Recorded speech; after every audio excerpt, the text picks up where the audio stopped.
from the UK watching this, move to the US. It's literally the best decision you'll ever make. It's like a bigger and better version. Every year, tens of thousands of Britons pack up their lives and leave. Not for a 2-week holiday. For good. Passports renewed, flats sold, goodbyes said at Heathrow departures. And when you ask them why, the answers keep tracing back to the same starting points. 15 cities, 15 sets of frustrations, 15 breaking points where staying simply stopped making sense. This isn't a story about hating home. It's a story about people doing the maths and not liking the answer. London tops the list, and it isn't close. The most expensive city in the country, where a one-bedroom flat can swallow half a graduate salary before groceries are even considered. Commutes stretch past an hour each way, packed onto trains that are delayed as often as they run on time. For a generation of young professionals, the question isn't whether London is exciting. Everyone agrees it is. The question is whether excitement is worth going into your 30s with nothing saved. Manchester tells a quieter version of the same story. For years it was sold as the affordable alternative to the capital, a real city with real culture, without London's price tag. But that gap has narrowed fast. Rents have climbed, and job seekers in tech and finance now openly compare Manchester salaries to what the same role pays in Austin or Seattle. The comparison rarely favors Manchester. Birmingham rounds out the top 3. It's a city people genuinely love, good transport links, a real sense of culture, a food scene that punches above its reputation. But wages have stagnated even as the cost of living hasn't. And for young families crunching numbers at the kitchen table, love for a city only stretches so far. A genuine question, why are the salaries in the UK so low? Every time I have to hear about an American salary, my mouth drops. My jaw is open. Pause. Heart sinks to my stomach, realizing how underpaid we are. These guys are talking about 100k a year as a truck driver, 200k a year as a lawyer, as a doctor. We're lucky if we get a quarter of that. Even the numbers don't make sense. How are Americans just on another level economically? Leeds has a thriving legal and financial sector on paper. In practice, graduates report that even senior roles in those fields pay a fraction of what equivalent positions offer in the United States, sometimes less than half, once bonuses and benefits are factored in. Liverpool is beloved for its music, its culture, its identity that no other city can copy. But it also carries one of the higher regional unemployment rates in England. And for skilled workers who can't find a role that matches their training, pride in a city eventually competes with the need to pay rent. Newcastle is often praised as one of the more affordable places to live in the UK, and it is. But affordability means little if the industries aren't there. Residents describe a shrinking pool of high-growth sectors, sending ambitious workers south, and increasingly, west across the Atlantic. Sheffield, a former industrial powerhouse, is still mid-reinvention, rebuilding its economy around new industries after the collapse of its old ones. It's a hopeful story in progress.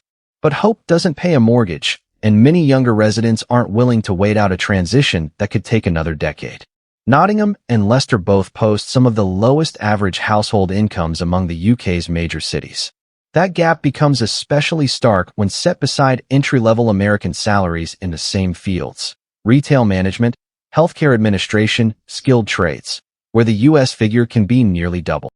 Coventry has spent years rebuilding its identity after decades of industrial decline.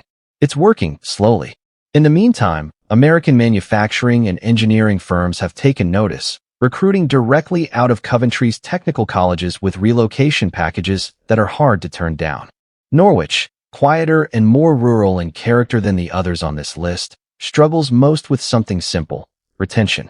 Graduates leave for university, and many never come back, because the moment they compare local job listings to what's advertised online from Chicago or Charlotte, the decision makes itself. Does anybody in the USA want to adopt me as soon as possible? Because look at the price of an American house versus a British house. This is an average house in England. 400,000, 3 bedrooms, semi-detached. Look at it. It's nothing special. But then you have a look at the American houses for the same price. This is pretty much the exact same price. Look at it. Detached, 4 bedrooms, and look at the size of that. If that house was in the UK, it would be worth millions. So why is it that Americans practically have palaces for houses? Every time I've seen an American on my For You page, they have got a mansion. They've got the stairs that, take up the whole hallway. It's luxurious. What are we doing in the UK?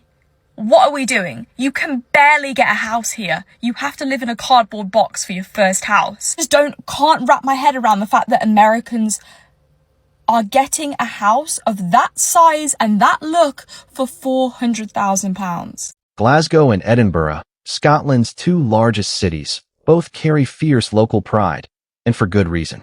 But younger residents increasingly point to the combination of rising living costs and a private sector that hasn't scaled to match, especially outside of finance and tourism. Cardiff, the Welsh capital, tells a similar story from a different angle. The cost of living is genuinely lower than England's major cities, but so are the ceilings on what most careers can pay, leaving ambitious workers with nowhere left to climb without leaving. Bristol might be the most surprising entry on this list. It's consistently ranked among the UK's most desirable cities to live in, green, creative, well-connected. But housing costs have climbed so sharply that even well-paid tech workers describe years of saving just to afford a first home, a frustration that rarely touches their American counterparts in comparable roles. Southampton, the 15th and final city, closes the list with a familiar refrain: a strong maritime and engineering heritage, but wages that haven't scaled with the modern cost of living, pushing skilled tradespeople toward U.S. shipyards and ports offering significantly higher pay. I moved from Cardiff to California, and it's fair to say life looks so different now. I've traded in walks on Barry Island to walks on Venice Beach, so come and spend the day with me. I think LA is such an incredible place. Probably one of my favourite places on earth. Although my brother did get the real LA experience today. A homeless guy tried to fight him. We had a little stroll down Santa Monica, which gives real Barry Island vibes, and I love it. Feels like home away from home, The food scene in LA is incredible. And today we tried a new sandwich shop, which we had never been to. And I gotta be real, it was really yummy. Today is the first time I'm going to LA post Menendez Brothers documentary. So you know where we had to go. I think the house was sold back in March, so these poor people that have bought the house now constantly deal with people taking photos of their home. I would be so terrified. Went past Mr. Bezos's house and then drove through Hollywood. Across all 15 cities, the reasons repeat like a chorus. Housing costs outpacing wages year after year, a tax burden that feels heavier than the services it funds, and a quiet but persistent sense that opportunity at home has plateaued.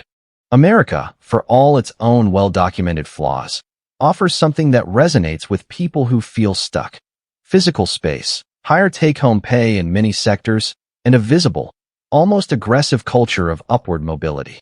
For some, it's a rented house that costs less per month than a UK mortgage. For others, it's simply the ability to picture a bigger life than the one their hometown seemed willing to offer them.